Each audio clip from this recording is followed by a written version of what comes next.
The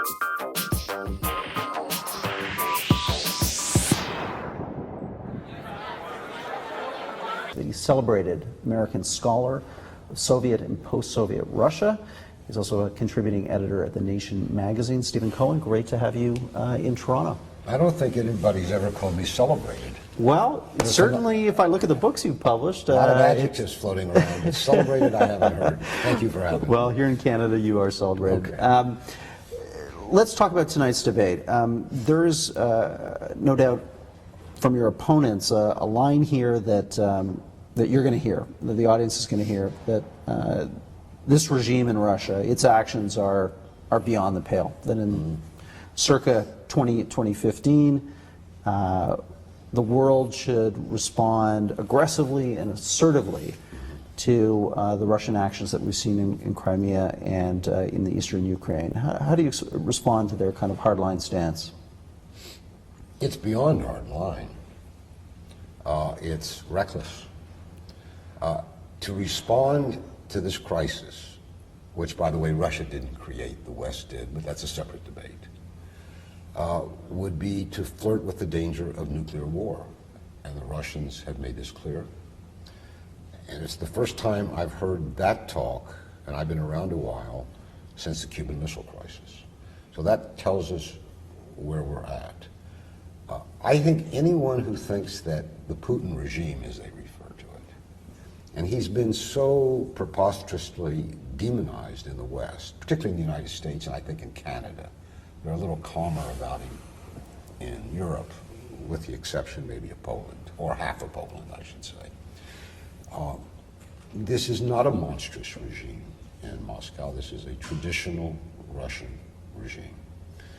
Anybody who thinks that the Putin regime is beyond the pale evidently came to adulthood during the Gorbachev period, the only period of real democratization in Russia.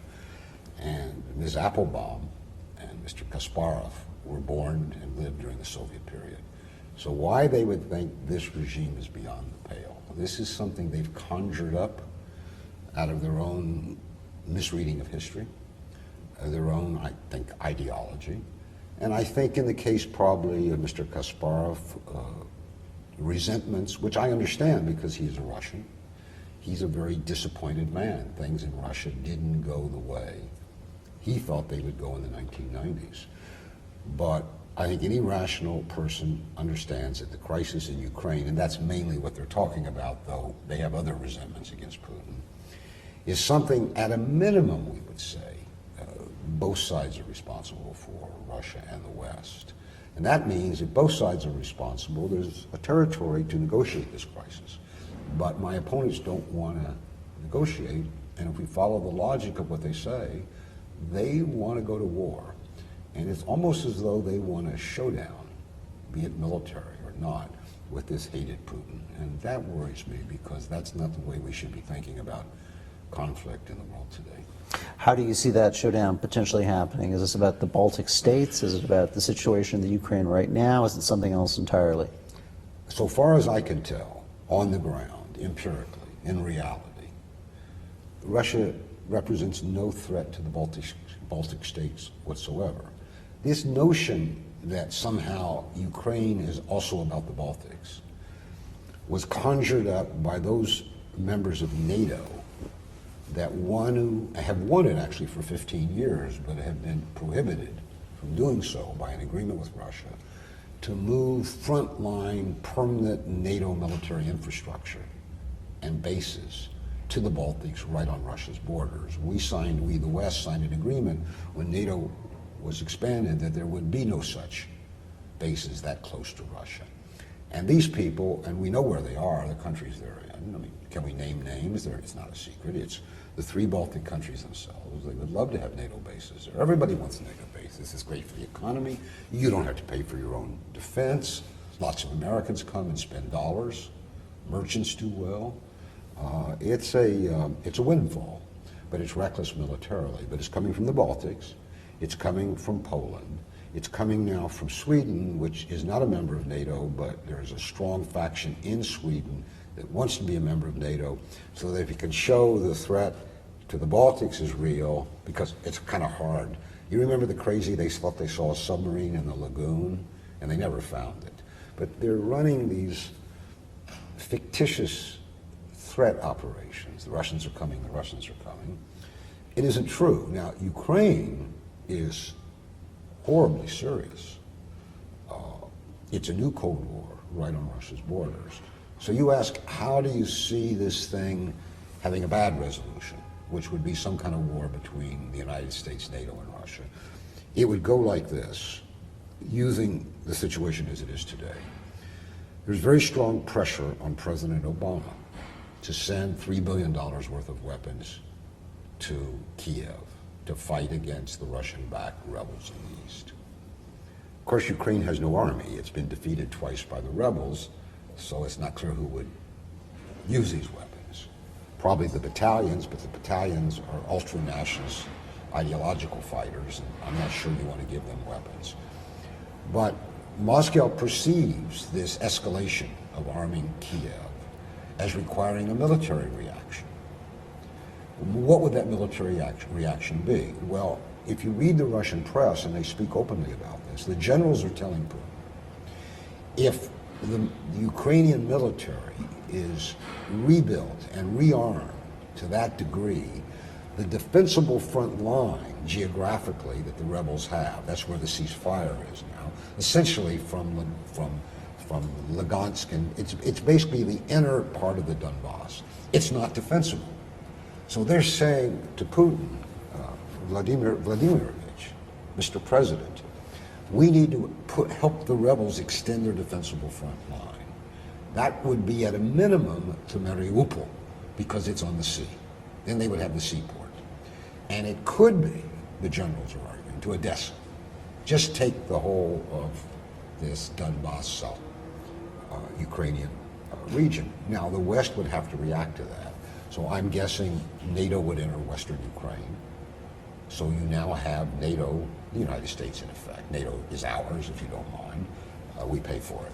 We lead it. In Western Ukraine, Russia in Eastern Ukraine, and that's the Cuban Missile Crisis.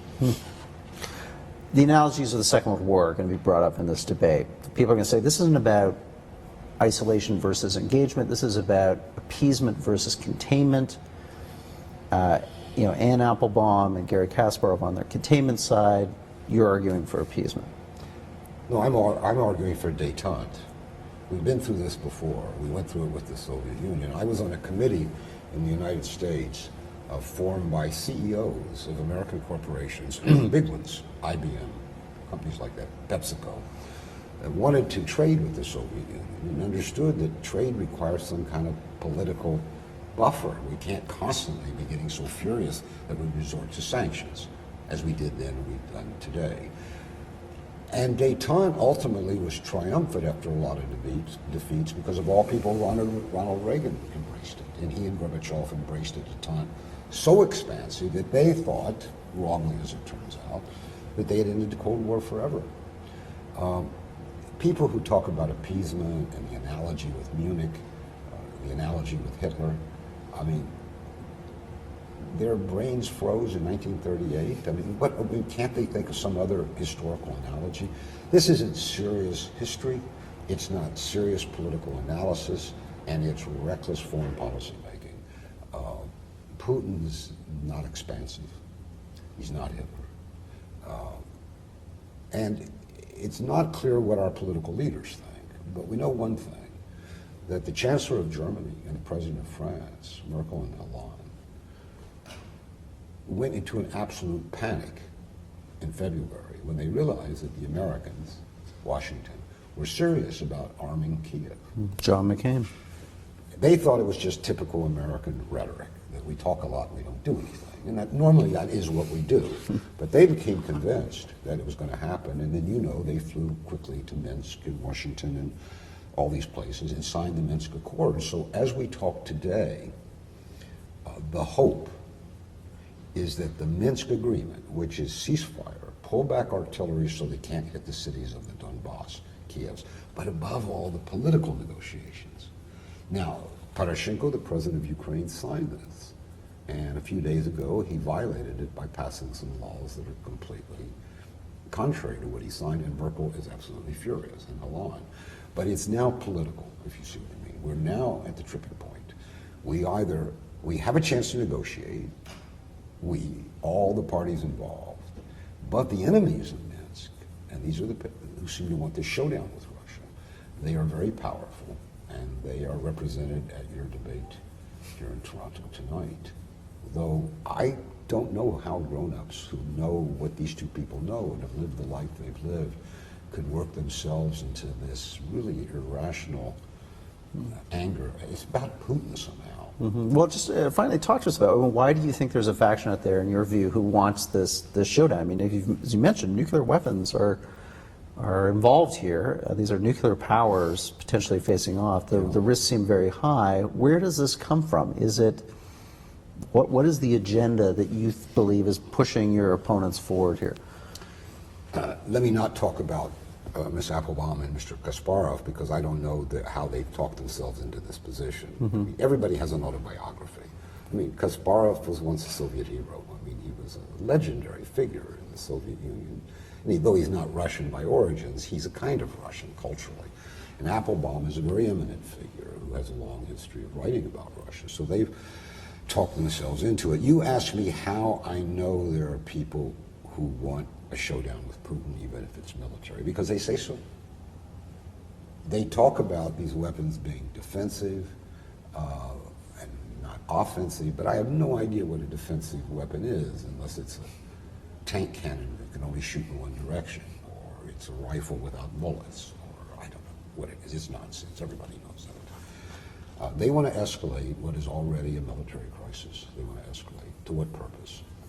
It appears their view is that this will result in such a defeat of Putin's leadership that he will go away. Kasparov said the other day, for example, I think he was in Kiev, Putin is a cancer, and like any cancer, you have to cut it out. Actually, medically, that's not true. Many cancers are actually treated. They're not cut out. But to carry his metaphor forward, he means that this regime has to be removed by one means or another.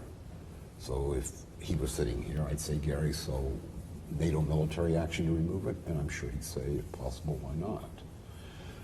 Applebaum, I think, has a different view. I think she really believes that Putin is somehow on the march, and that if he prevails in Ukraine, he'll head elsewhere.